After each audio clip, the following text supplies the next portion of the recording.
Hello, welcome everybody. Whether it's first thing in the morning or late in the evening, you're very welcome to join us.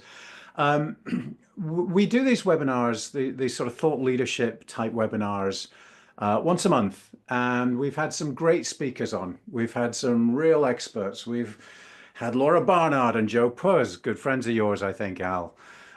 We've had all kinds of people joining in. Some people planned, other people not so planned. We had Lee Lambert swung in one time. He just turned up to listen, and heck, you don't have Lee Lambert on a session and not invite him to join in, right?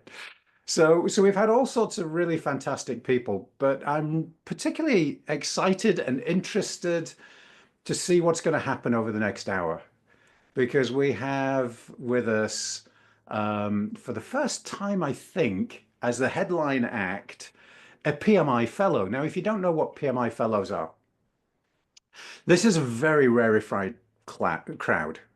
Um, these are the brains of the PMI profession. And Al's going to be grumbling at me in a minute, but these are the brains of the PMI world. These are the guys that have contributed so much to the community, so much to the knowledge, the body of knowledge of the community through research, and writing papers and books and all the rest of it. That their contributions are recognized with a fellowship of the PMI. And so, it's guys like Ricardo Vargas and already mentioned Lee Lambert. There aren't how many are there? Something like 50 or 100, somewhere in that ballpark. A lot. So we lost some fellows since this has been going.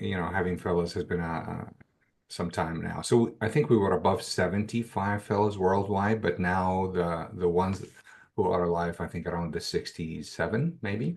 Right. So it's definitely an honor. You're right. Yeah. Yeah, there we go. Well, so I first met Al in Riyadh, I think. And we were at the Global Project Management Forum, the GPMF out there, a couple of years ago. And it was one of those, when you meet someone and you sit down and you just like them, right? And Al's kind of like that because you'll hear he's clearly a brain on legs, but it's mixed with incredible humility and humor. That you just can't help but fall in love. And I hope you'll fall in love with Al today. And Al's going to be talking about um, his latest book, which is out now. It's available now, Al. We'll do that bit later on. And it's sort of all it's about culture and delivering transformation, and the importance of culture. There's a chunk in there about portfolio management and all this kind of good stuff. So I'm not going to do a whole load of background on Al, but suffice it to say, he mixes this sort of academic rigor with real world experience. He's run PMOs. He ran the EPMO for one of the biggest utility companies in the United Arab Emirates, for example. He ran a big PMO at Siemens. He ran a big P&L line for Booz Allen Hamilton. So he's got that mix of, academic rigor with the real world. So I'm not going to spend a load of time. Al's got some slides he's going to walk through. If you've been on our webinars before, you know that there is not a snowball's chance that Al is going to get through his slides without being interrupted. Right. And that's how we want it. So I will certainly be interrupting Al with comments, questions, but I would love it if you also interrupt him with your comments, your questions, your observations. If Al says something you think is particularly relevant and you want to share a story, share a story. That'd be great. If you want to disagree with him, disagree with him. That'll be great. Let's make it a conversation. We'll get more out of it. You'll get more out of it, and we'll all have more fun. So I'm delighted to see loads of people introducing themselves, which means you know where the chat is and you're ready to participate. So Al, would you like to start, my friend? I can start. I just want to make sure that everyone also, pings a friend or a colleague, whoever is hiding under under some kind of a blanket right now because it's cold where you are. Make sure you ping them and have them join us. I'd love to have the opportunity for others to join this dialogue. This guy, Stuart, is phenomenal. It's not a long time since we've known each other, but it definitely has been quite an impressive journey, and I'm really excited to be with him.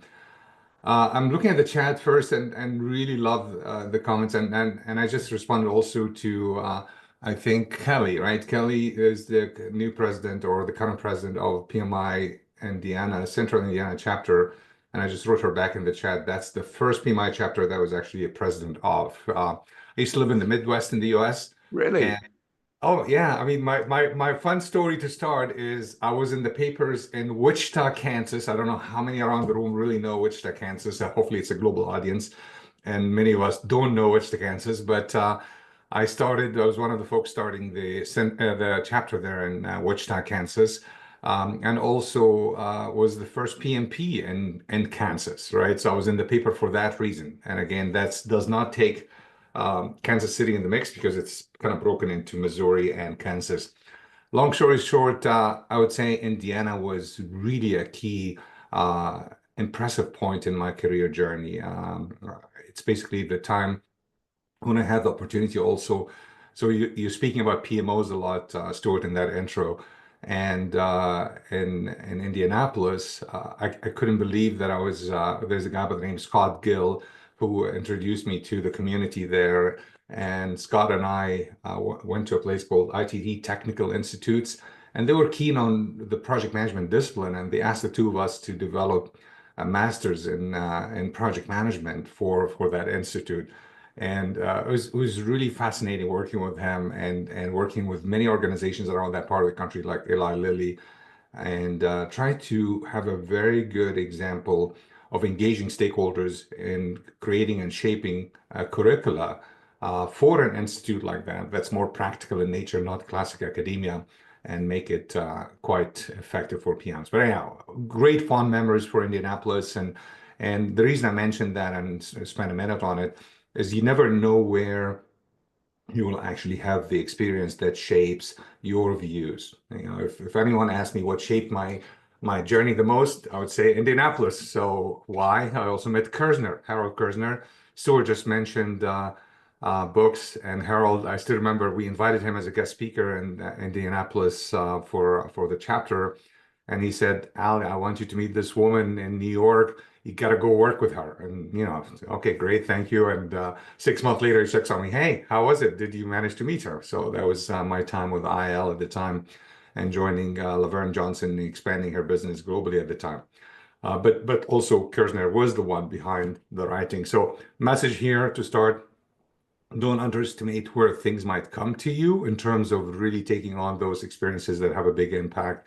Definitely has had a big impact on my journey. Today, yes, I want to change things on you a little bit, Stuart. So I will use some slides, etc., but I want to use a lot less slides, and I'm much more keen on the interactions, not only hearing what resonates with us, but also what's rubbish, right? If we make some comments that are really rubbish and don't make any sense and you don't agree with, this is the only way anyone of us would learn, including ourselves. We definitely don't want to listen to ourselves speaking. We don't learn much that way. But we do learn a ton also from the joint experiences around the room as well. The topic, yeah, I'm just going to interrupt at this point. yeah, love it. So Peter Hunt has just introduced himself. Thank you, Yeah, Peter. Peter, I've got to say, I read your credentials, and I got to the feel free, and I thought, free? Is Peter offering us all free coffee? Really? Yeah. So coffee's on Peter, folks. excellent, excellent. So very good. Excellent. So yeah, you'll help me catch up with anything in the chat, etc. You bet. Questions You bet. eventually. I've Thank you got for half an that. eye on that. Perfect. So yeah, why are you why would you really care about listening to Stuart and I? I mean, especially I as a guest here, Stuart. Of course, you know him from previous webinars, but he's right. I mean, really continuous commitment to this discipline of project management, to the value of PMOs, to the shifts in PMOs, to the portfolio management muscle and its importance. But for me, if I had to pick one thing that I'm passionate the most about, would be the culture. really the organizational cultures and the true creation of mindsets that really matter in driving change in the organization. I'm trying to adjust. I think the camera's off a little bit. But definitely excited to share the topic. The topic today, and I can maybe share a slide for a minute and then really get into more of the dialogues and so forth. But the topic is truly around, let me see if I share the right screen. Hopefully I do. Yes, perfect. And then, Good. yeah, thank you. And it's really about driving that transformative change. And Stu is right. I've been in those cases where transformation is where I spend the majority of my time, including the example you mentioned briefly that I'll try to share some stories from it as well, and the nuclear space in the UAE, which was obviously something I learned a tremendous amount from. If just to set the context a little bit, let's get some potential theory on the table here. When in fact I don't believe that's really anyone's particular definition. It's really a combination of my views and what Stu mentioned was behind the passion for that recent book, and I'll tell you more about it, obviously, as we go through it. But if you think about it, there are key words here: intentional, right? So it's really intentionality in the approach organizations take, yeah, and how they design. It's funny, the other day, and I was reflecting on this with Stu at some point, and also with Laura Bernard, he mentioned as well. When I look at what I've done over the years, I would say the majority of which was more in the OD space. OD means organizational design. I never knew what that meant. It was accidental. It was one of those things, kind of like being an accidental PM, which I hope many of us around the room can relate to that. I never thought I'll dedicate my entire career to PM. But when I really was creating change, driving change, it was all OD. Thinking about the design of the organization or the development of the organization. Either D was typically the case. But try and find a way that all of us, obviously, and I hope that's the case for many of you, that you have the same hat on. You want to be working in initiatives, in organizations that inspire you, that are effective. There's a lot of natural waste and politics and organizational silos and all those experiences many of us around the room dealt with that really does not lend itself to the ultimate motivation and inspiration of teams. So the assumption is that these cultures, as you can see here, really know and get what it takes to run the business in a very clear way. And clear is a key word here, excuse me, so that there is clarity of strategy and clarity for how that strategy cascades and drives change in the organization. And the way I started thinking about this, I thought of 4 blocks potentially, which again, it's where are these thoughts coming from? A lot of it is experience. A lot of it has to do with learning over the years. But at the end of the day, especially in my recent work in Siemens, it has been really heavily focused on innovation. So in Siemens, I worked in the software space and did a lot, excuse me, around the digital innovation aspects and so forth. And the beauty of it is working directly with communities of excellence that are so keen on what does it take to develop an innovation culture. And I can tell you, for big organizations especially, it's very hard to do. And I would imagine you would agree with that. And if you don't, would love to hear more of your thoughts on that. Because I was part of a team that was across the entire BUs and divisions of Siemens, trying to really focus on how to get into what's called the deep blue ocean. You know, what does it take? What kind of muscles? What kind of operational changes you need to have? What kind of changes in the culture and the mindset and so forth? We worked with a very small consultancy in Germany. We even decided not to go with big names and like the McKinseys and so on. We wanted to have a fresh thought process. And at the end of the day, unfortunately, it was still hard for us to implement those recommendations. They were great. They were recommendations that are great, but they do require that we have a high risk appetite. And that's not so easy for larger organizations that are not really experience driven. Experience driven means truly at the heart that you're willing to just, many of us around the room, of course, have been around the agile practices and the agile movements and are certified agilists and all that fun stuff. The reality is many of those principles support this experience driven, but at the core of it, it requires courageous muscles. It requires high degree of empathy, not only around data and around people, but it truly has to do with making sure that I'm loving the experimenting. I see the value. I can really have a clock speed driving the kind of initiatives that I take on and experiment with. Adapting ways of working, of course, are a must, not only in this last recent book, but also in multiple of the previous ones. I emphasize this a lot because at the end of the day, I'm a fan and a big believer, and I'd love to hear reviews on that of the word fit, F-I-T. You got to make sure we get the right fit when it comes to ways of working. It's not about this dialogue and nonsense about waterfall and agile. It's not about, it has to be this kind of a roadmap or this kind of an approach. Or yes, let's make sure we follow one way of building a PMO, or what is the latest standard, for example, from PMO, which are great. They're all guiding principles, but I gotta only take them as guiding principles. If one thing I learned throughout my journey, there's a big difference between guiding principles and really, what has to happen and being real and being on the ground. And that's very important. And I can't believe it's 2025 and still today practitioners, including some of us, maybe even dealing with that. We forget this word guide, even in the PMBOK, which is really at the core of what we do when it comes to even the level of projects, not even programs and not even portfolios. So you got to be very careful with that. And that's a great point that I try to expand on. And then block 3 is really where the interaction with AI discussion has to take place. The reality is, in my views and the research and the case studies, et cetera, in the book, for example, it's all about that human-to-human component.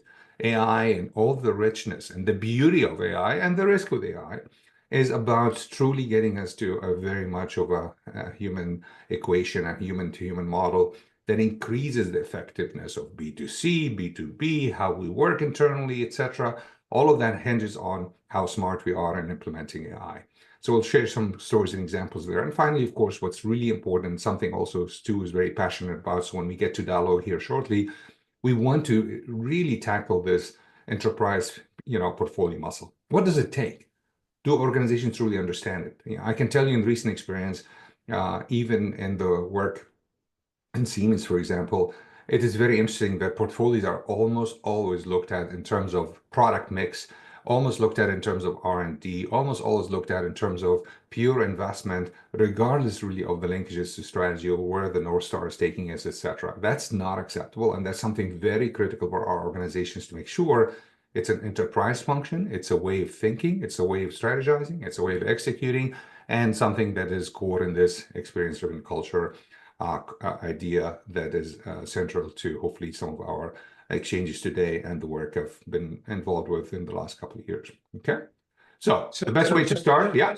So Al, just before you plow on, so a lot of people who come to our webinars are in the PMO space, right? And there's some of them might be sitting there wondering, why do I care about culture? Yeah. I've got no control over that.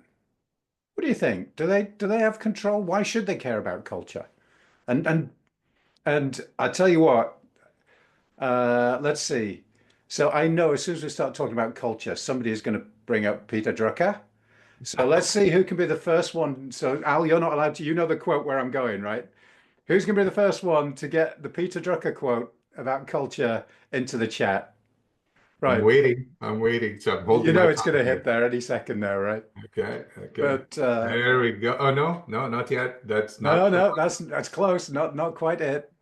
So why should we care? Why should PMO leaders in particular? Why should they care about culture, Al? These are good comments so far in the chat, and we're Okay. still waiting on that one you mentioned. Reality There it is, is. There it is. Atif's there nearly we there. go. Here we It go. eats Here we go. something for breakfast. It eats strategy for breakfast. Yeah, yeah. So a couple of things. You asked a very multi-layered question in a way, right? Which is a very important question. So first of all, should we care about culture? Well, think about it. When you make choices to join, if you have a choice, right, to join, to have your kids, if you have kids, go to a certain school, or to join a certain organization, or to marry or partner with someone, or whatever it is that's really important to you, wouldn't you care about what that person or that entity, etc., stands for? How do they think about what matters in the world? How do they believe is necessary? What are the things that are necessary for us to work well together, to collaborate, etc. So it really goes back to almost pure common sense. However, the reason it's so important, and can we do something about it? So two parts. The reason it's very important is this is where you interact, where you work with your team. It's where you can accomplish something of value. It is where you find the right support or lack thereof. When you've seen PMI and others over the years do research about sponsorship and those kinds of things. So what is all of that? Why is that important? It's really because it shapes the culture and your ability to go around getting your initiatives and projects done within the realm of what is there for you to support your work, to support your outcomes, and to support your success. Can I do something about creating culture? So we're talking about a culture that is inspiring, motivating, allows you to experiment, assuming that's an example of a culture we all want to be in. Obviously, there are cultures that are very bureaucratic or my way or the highway, and that continues to be the case, but it's 2025. And we've really passed the days where team members and others don't have a say or a view in terms of what's really important.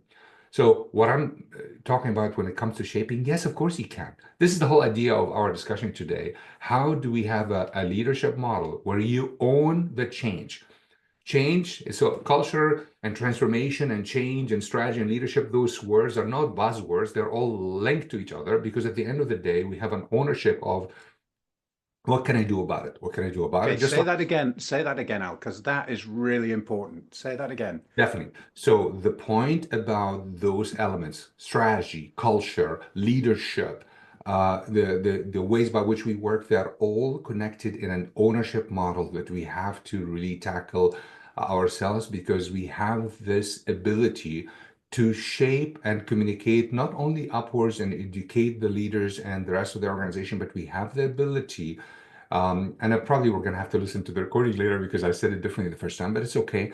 It's really about making sure we have the ownership of connecting those elements together because at the end of the day, that's where we operate and create the change impact. Change is really what connects all of that.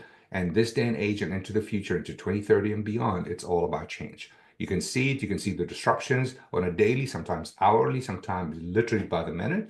And this only requires us to, A, be very conscientious of it. B, to take the role of being the kind of inspiring leaders. No one is going to wait for us to be the leaders that we need to be, right? So we've got to grab that. And third, we have a massive educating opportunity.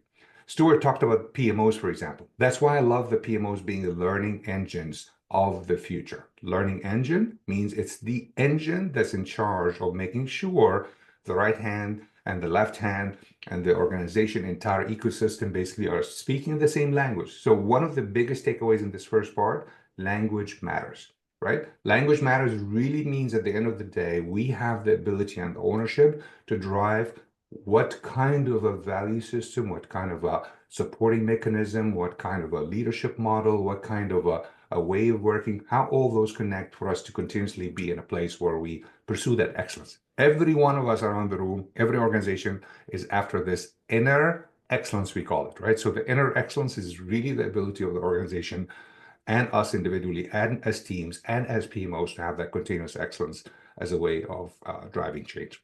So again, we'll tackle that in more examples. I think examples are going to help break this down.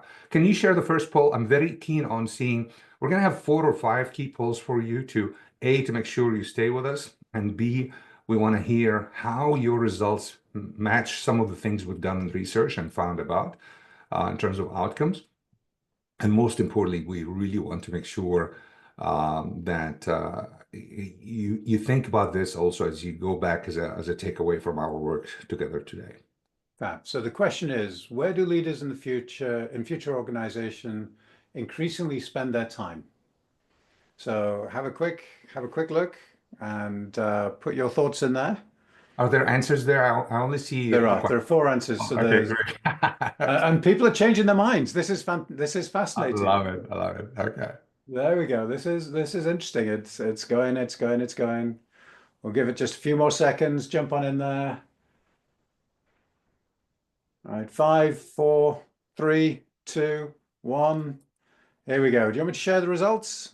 Please, absolutely. I'm curious because I want to also see how different it is. So I'm seeing the results, perfect, and thinking again for a change. And those things were not picked randomly, those answers, right? So there was some bias for me going into designing those questions or those polls. I thought the thinking again for a change is going to have a higher score, but it didn't, not just from you. So the wider group on LinkedIn that I actually researched for this, I think the result was about 27%, right, for the first one.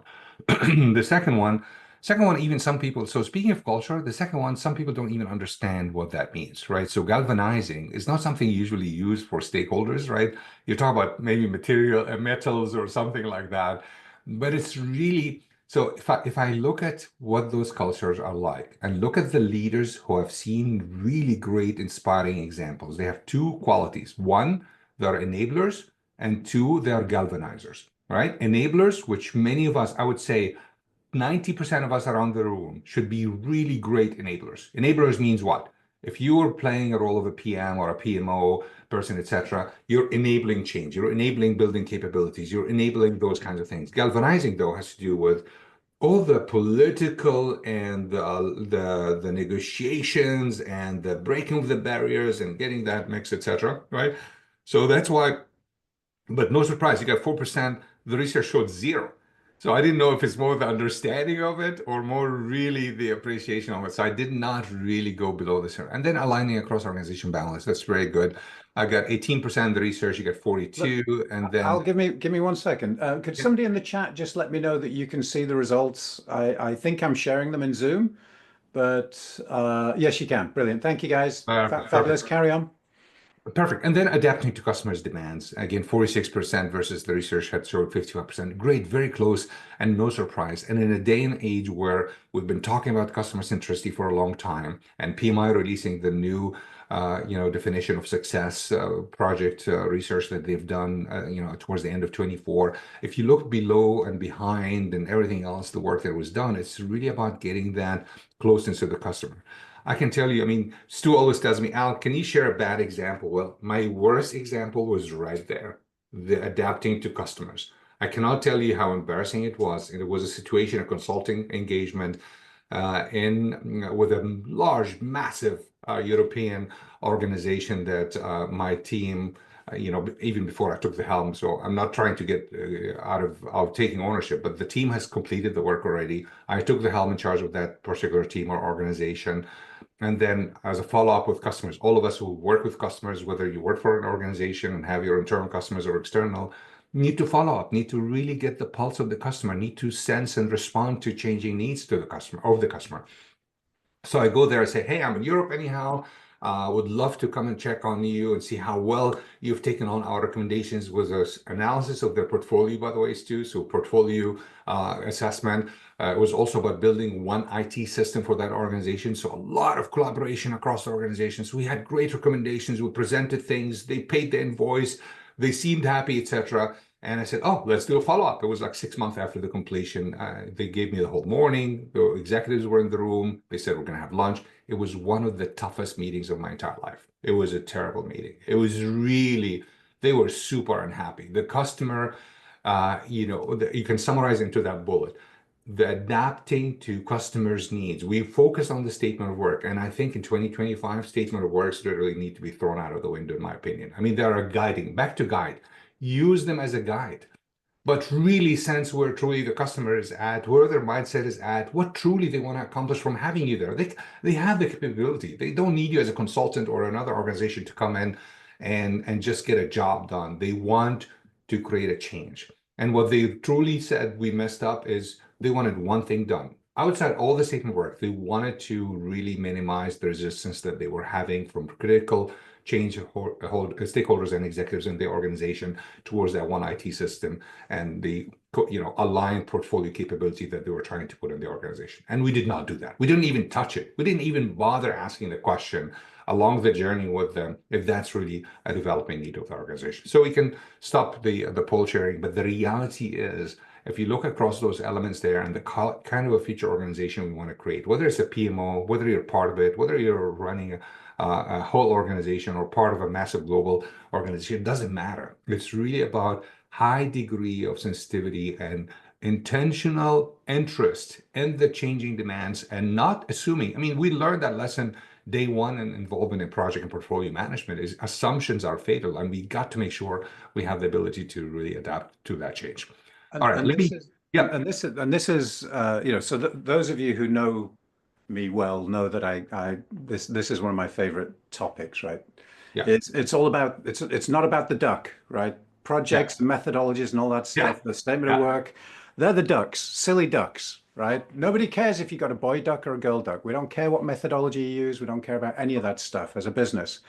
All we care about is the egg, the Yeah. value of the project. And I think what Al was saying there is that they forgot what the egg was and Yeah. they delivered a brilliant duck, but nobody wanted a duck. They just wanted the egg. So there we go. Absolutely. Absolutely. And by the way, so again, those of you are regulars, it was my birthday recently, and my team bought me this. Oh It my God, says, love it. "Warning: I may Love it. start talking about ducks at any time." Hey, and the reason I love that example from Stu, so I've heard about it once and then saw Stu in action in the PMI summit in LA recently also, and he does a brilliant job with that. And the beauty of it is, and the message you should take from that is simplicity matters. Just like I said, language matters, simplicity matters. The only way we're going to connect, just like this example here. So in the book, and I even had to ask John Wiley before I go there, I said, hey, Wiley guys, can I really use examples of movies in the book to illustrate this experience-driven culture? They said, go to town, right? So I had several. Some of you maybe even know the movie Tommy Boy. Tommy Boy is one of those hilarious movies I watched maybe 5, 6 times, etc. And it's later in the book as well, someplace. But earlier in the book, I started with this one. So this is Denzel Washington, right? This is Remember the Titans. Some of you who are into movies or follow some of these movies probably know that. And by the way, football movies, whether this or Jerry Maguire and others, they all are full of really powerful stories in terms of what it takes to create change mindset, attitudes, strategic moves, etc. I love Denzel though and his ability there as Coach Boone to create a massive shift in that Virginia school. This is a true story. Virginia, American football, kind of a school. Complete disaster in a time where there's no integration, white and black, and all kinds of troubles, no trust, no common community, no belief in the extended community of stakeholders. He nailed all of that. So if I can think of an experience-driven culture, he experimented like there's no tomorrow. In the camps and getting people uncomfortable. I love the uncomfortable component, by the way. That's why I said, please challenge us also as we get into more dialogue here in a few moments. This is really challenges because at the end of the day, if I don't create those uncomfortable moments, there's no growth, there's no learning, there's no ability to build that kind of a culture I'm pursuing here and the research and this book and really in my journey and career. I mean, if I have one thing left, what do I want to change in my career? I want to change the mindset of executives so they understand that portfolio program project management principles are really critical to driving how we execute our work, our strategy, links to operations, you name it. And Denzel Washington nails it. He had the style, the stamina, the resilience, the ability to experiment and test and create competition within the teams and ultimately create the motivation necessary for that change to happen. So if you haven't seen the movie, check the movie. But really, it's about, just like Stu mentioned, where is the value? The value is not just the results and winning a football team and changing that around. The value is really energizing community.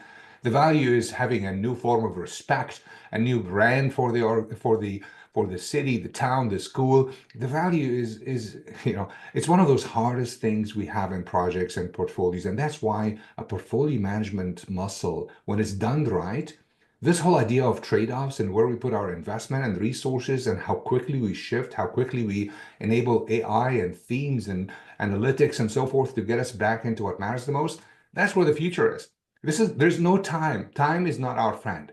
Time is absolutely not our friend when it comes to the kind of shifts we need to have organization towards value, because just like the example I mentioned to you in that European organization, I missed the ball. My very first example of a PMO, I should have known better, back to Indianapolis. That's why I took a few moments in Indianapolis. That's where I learned the hard way. It was the most disastrous PMO I've ever ran in my entire life. It was the first PMO and the worst PMO. I was asked to head a PMO, put processes in place, etc. And by the way, at the end of the day, it was a disaster. Why?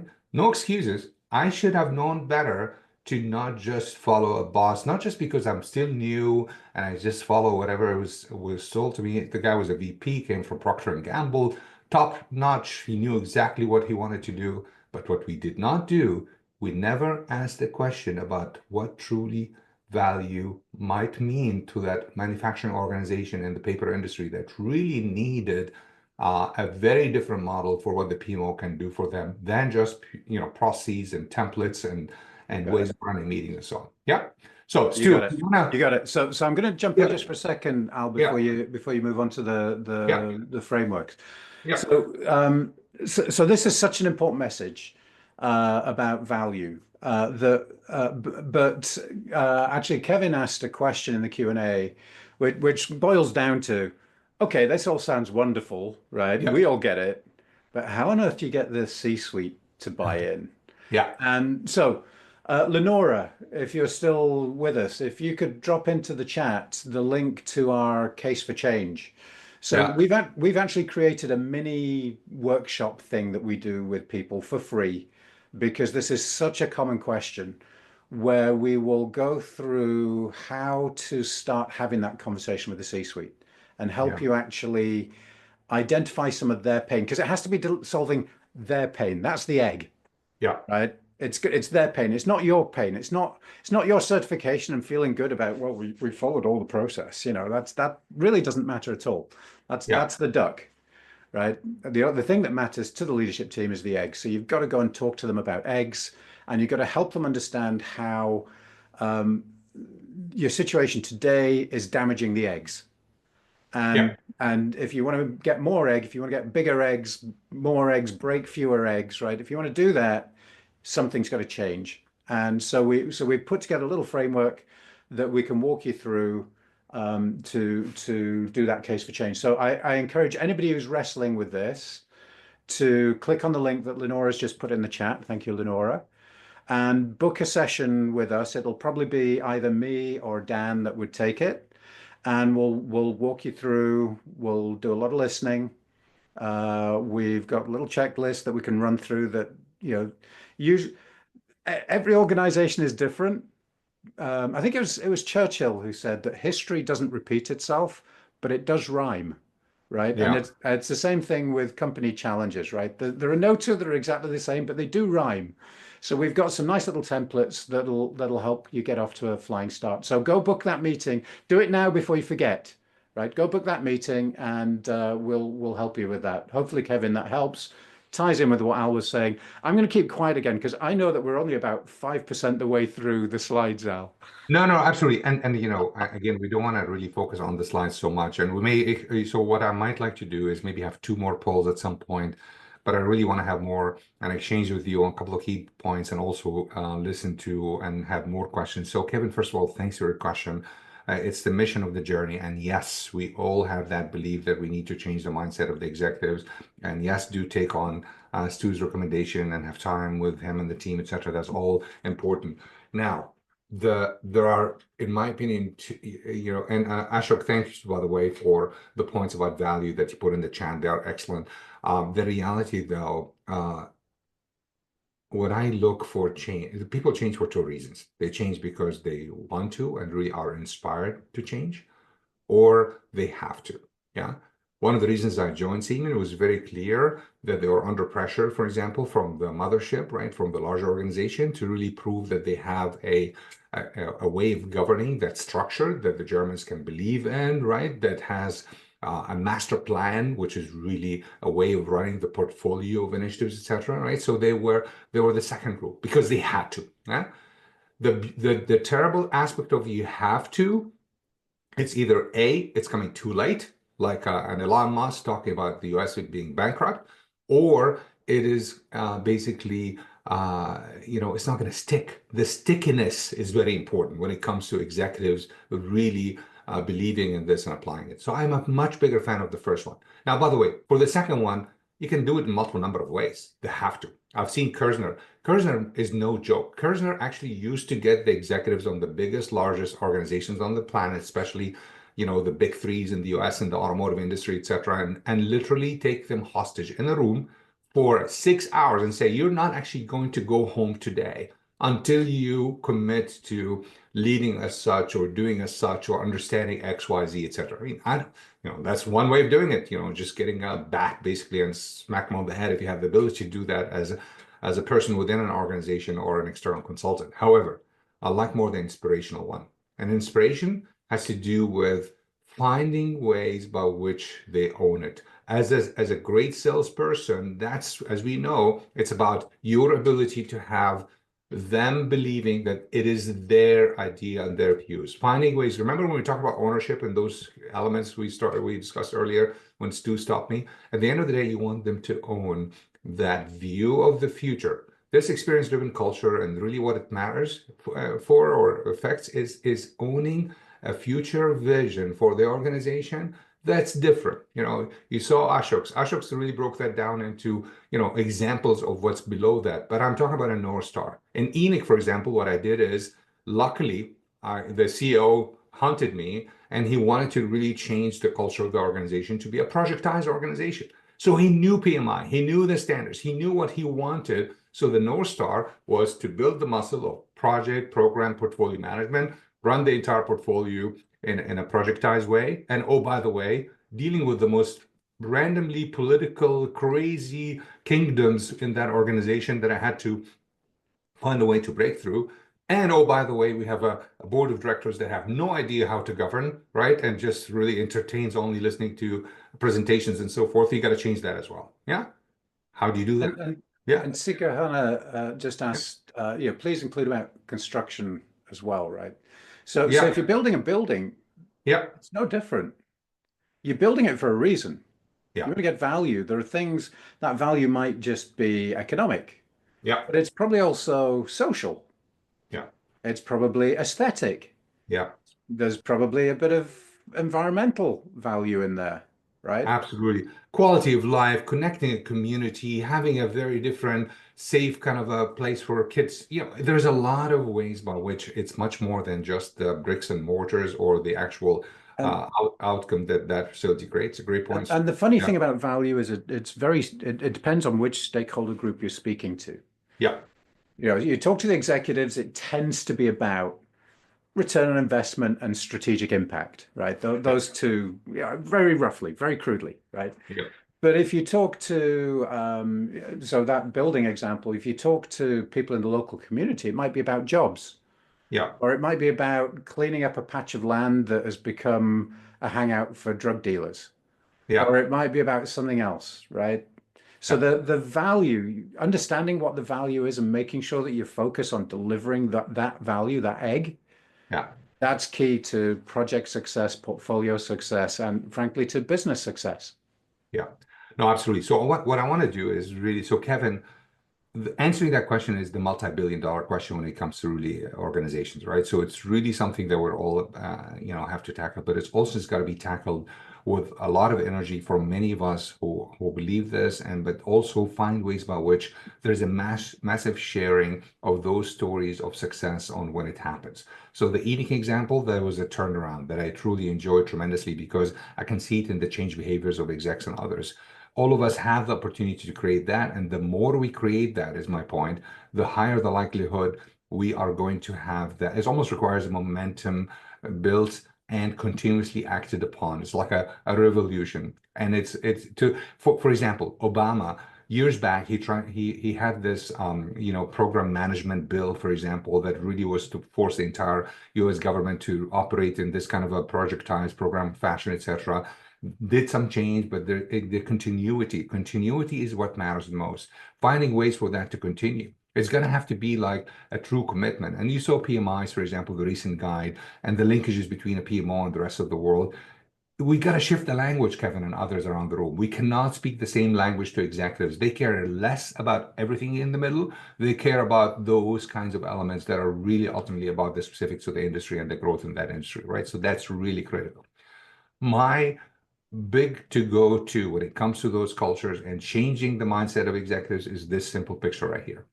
The idea of almost always being able to get onto the balcony rather than being on the dance floor is super important. Without that ability to see holistically what it's going to take to drive change differently and drive the view of the organization for how PMOs run and their impact and what value means, we're not going to win that game. Because ultimately, I believe in those three have to be connected: the head, the heart, and the hand. There's not a time I speak about project and program management without that linkage, because without it, this whole idea of linking to value is not going to happen. because it's not just the numbers and the growth and the ROI. It's really, why do I really care the most? It's finding that fire, pulling and finding fire. I think it becomes very important. I'm not going to do this poll, but I want to show you what happened in this poll because that's important, right? So what do PMO leaders focus on to drive change? If you think about it, we cannot do this unless we have this. So Kevin, back to your point and others around the room, we got to be courageous. This transparency and this safety stuff we've been talking about for years, we have not even scratched the surface in getting to a place where we are truly able to have a development of that courageous muscle, because we got to be vulnerable. We got to find an appetite for risk that's very different than what we have. And ultimately, we got to own the ways by which executives and others think in terms of what does it take to reward change and value differently than it has been today. That's very important because, if you think about those blocks that I have here in the word, this idea of continuously refining the focus so that the focus is taking us to something that matters, and this muscle of learning combined with adapting day in, day out, this is what's truly needed for us in these cultures of the future, and ultimately will have a way to impact that mindset of the executives. So just before we jump into human to human, because Yep. this is a good topic. So Kevin makes an interesting comment about PMOs and PPM often creating a negative reaction with the executive leaders, right? Yeah. So bureaucracy, administration, all that kind of good stuff. Yeah. And so what are your thoughts on that? Should we just, I mean, if you're creating a change, if you're saying, so you do the case for change that we talked about, go, if you haven't done it, go book one now. But if you're doing that case for change, right, you're going and you're saying, hey, leadership team, we want to fundamentally change the way this thing works, and we want to make sure we're delivering more value. Yeah. Is it worth saying that value thing is no longer a PMO, it's a value delivery office or a strategy delivery office? What are your thoughts on that? Yeah, Stu, that's an awesome question. We all debated that many times. I am not a big fan of really focusing on the title or the name change. Matter of fact, if it was up to me right now, and I've talked to Pierre about that before, and if it was me deciding on that profession, for So example, Pierre's the CEO of the PMI, for those who don't know. exactly. And so I would almost like dismantle the title PM, right? Project manager is really the wrong title for that person in this day and age.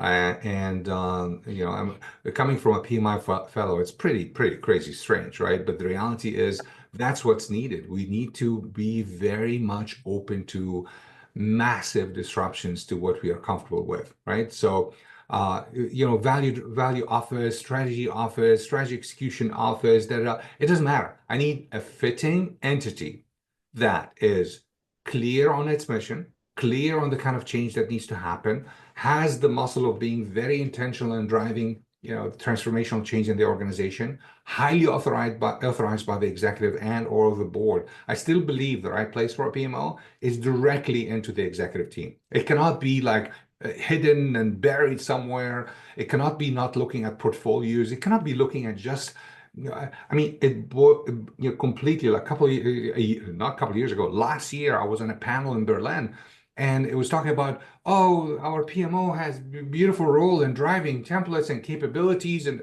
forget that. It's almost like a must do, but the reality is PMOs are change entities in the organization. They are the one, between the Ricardos and I and Antonio and Stu and others, we all believe that running the business and change the business are two animals. PMOs are not there to just focus on running the business. They are there to change the business.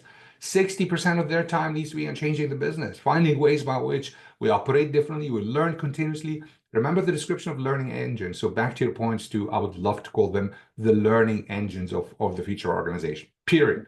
And learning means execution, but also means capability, means growth, means change, means adapting, means artificial intelligence, means all the elements that come together in an entity that is the heart of the business. The PMOs of the future are the heart of the business and the value-driven heart of the business. Yeah, they are courageous entities that force us to almost always, turn every stone and make sure that we are focusing on what matters. And that is a very tough business. That is not business as usual. Nothing in the PMO in the future is business as usual. I can completely dismantle that and let it, be embedded in the organization or utilize AI and other things to do all the mechanical, tactical stuff. We don't need tactical when it comes to future PMOs. Um, So I know you're going to talk about yeah, the human to human human. to The only thing I humans. want to highlight is this example right here Yeah. because I love this guy. Do you want to share your screen now? So Yeah, you yeah, can. I will. I'm trying to find it. I thought I had it open. So basically, I love this analogy of the janitor, right? So I'm a big fan of desktop one, desktop two. So many things open, I guess. This is. Are you seeing this? Yeah, Yep. but Yep. okay, but I need to expand this. I can barely see it. It's going to this screen. Okay, let me move this here. There's too many screens running. So basically, we talked about this, but I want to go all the way here to this slide, and I want to go to this guy right here, right? Oops, don't like this view at all.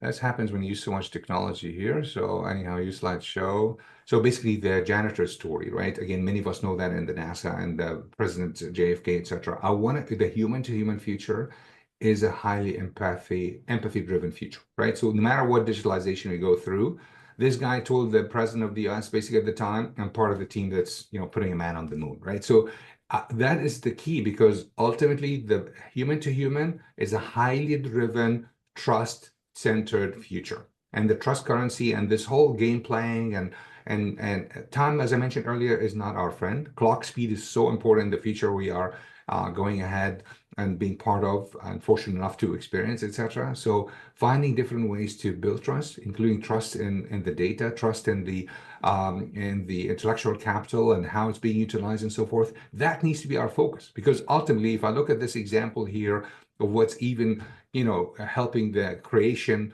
and sustaining of value in organizations. You saw the data show that the mind shift that is necessary towards value, together with the building that learning organization, are amongst the most critical things PMOs and change entities can do. And that allows me to build the trust and the focus on the human and the utilization of digitalization in a way that is balanced. Yeah.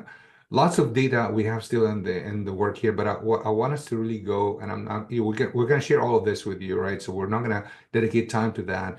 But at the end of the day, the one message here, please, what matters is what's in the yellow there. All this fun stuff in your roadmap or even articulating value in each of your initiatives, because all of the I's here are initiatives, that's all nice and good. And knowing where you are and being real about where you are now is all good. But what matters the most, what is there and why does it matter? So here, even this is okay, but it's not fully the full value of the North Star. I want to have this harmonious, PM practice, towards what extent, as we call it sometimes is so what. So work on the yellow, change the yellow to a way that's clearly inspiring in that change and transformation journey. That's what can help us drive the experiencing, elements of the culture that we really need to have. All right. So lots of other pieces we're going to share with you, but bottom line, it's really two key points in our discussion before we tackle some questions: culture and a human digital thread. I love the word thread because that's where I see the future is taking us.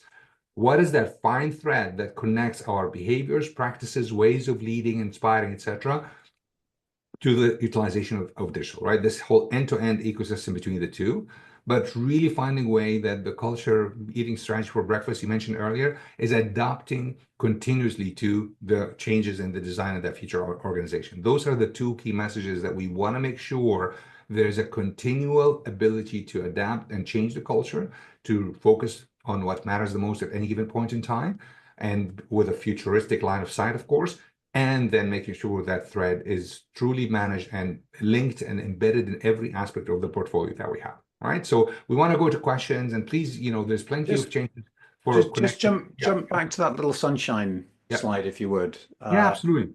Ashok wasn't quite clear on the message here, right? Yeah, the message is really so we have to plan in horizons. That's still, even though I don't believe in strategic planning the way I used to in the past, it's not about cycles. I don't believe in 6 month and quarters and all that. We have to do that only because we have to report to the markets and it has an impact on the organization stock, etc.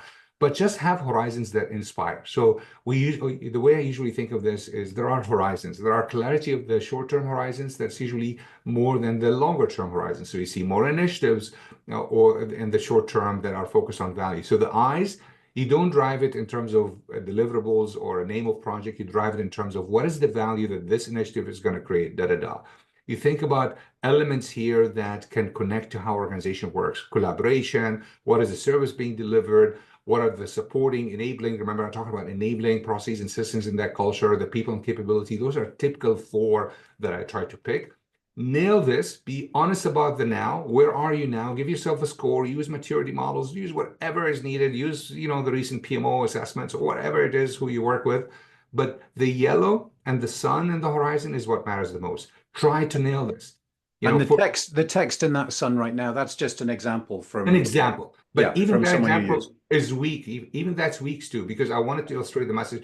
Even though that was motivating enough to drive the value of those initiatives that I was running, and this was part of the work I've done in ENE, for example. So this was supported by actual initiatives over the horizon that I was committed to in the transformation of that organization, and it was towards that sun. But even that sun is what I'm saying needs to even be nailed even more to focus on the so what and be inspiring enough in the organization. Yeah.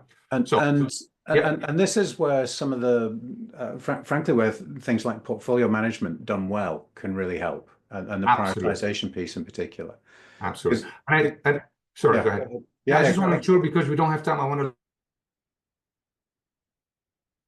Go ahead. Go ahead.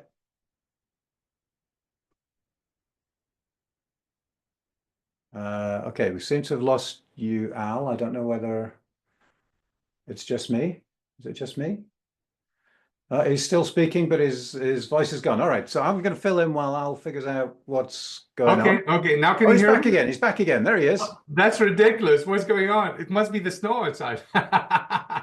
Let me share one more time, see if you can see this, and while I talk as well. So what I was saying is, can you still hear me okay? Yes, we can. All right, perfect. So connect with me, of course. If you're into reading, check the books. This is the recent book that just came out that Stu was talking about.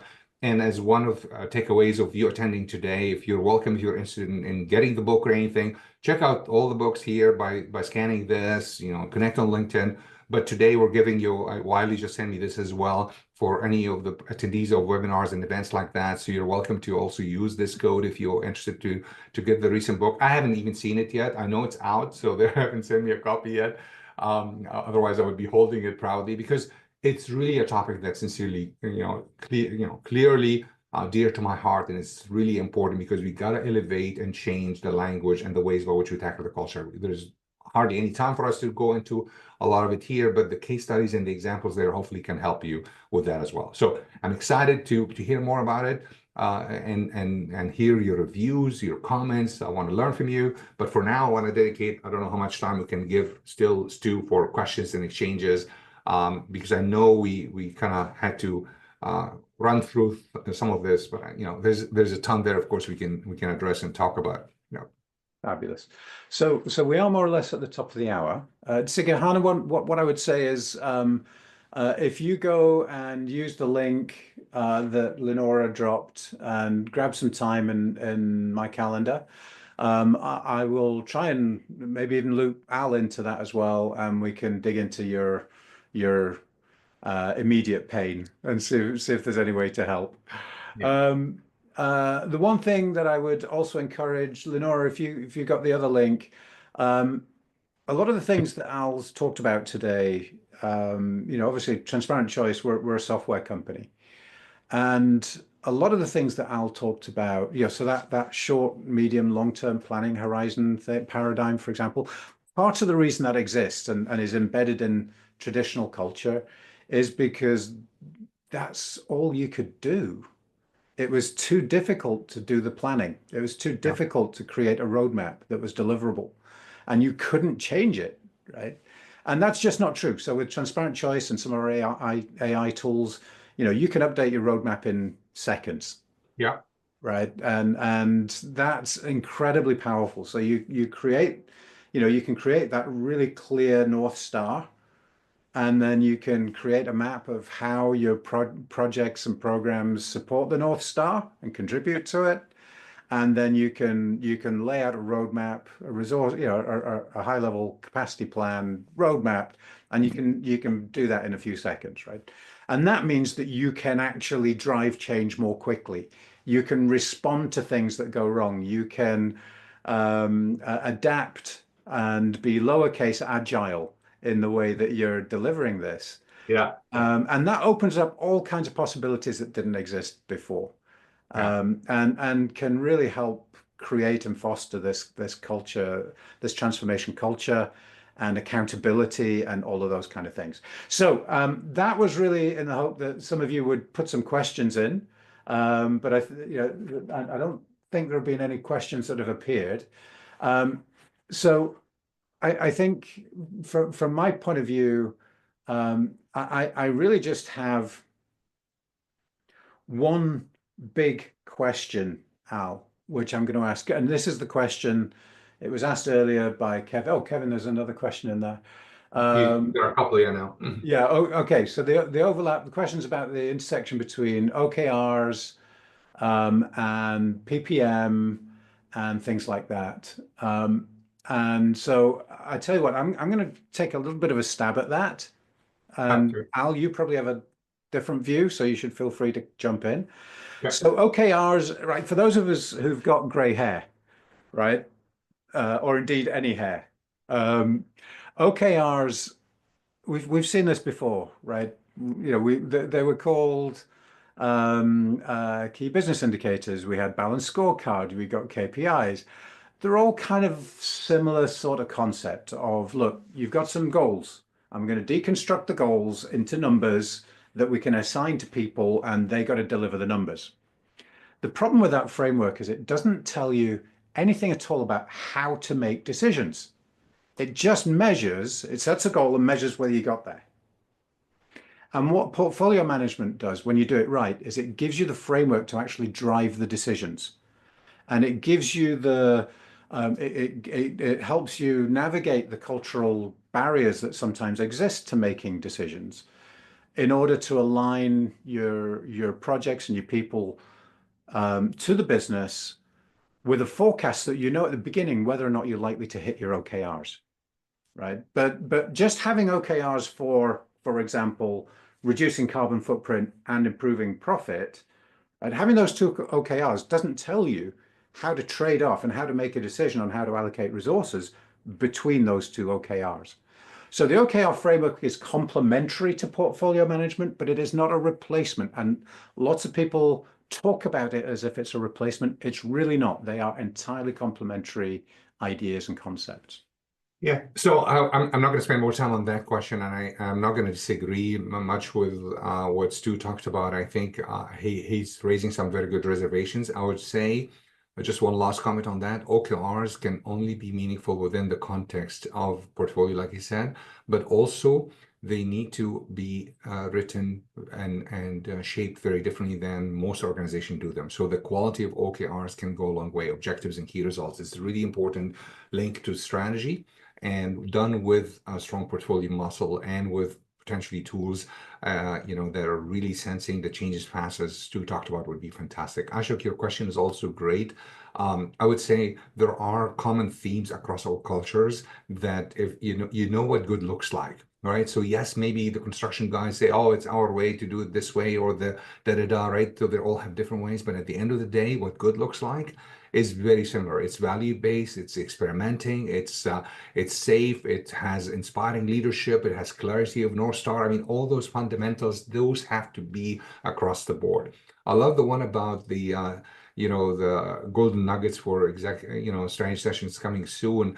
So I want Stu to comment on that, but ultimately your point about prioritization there, it's super important. However, and I would imagine that's what's unique about what Stu and his team has in terms of the advances in the tool right now that they position for portfolio management.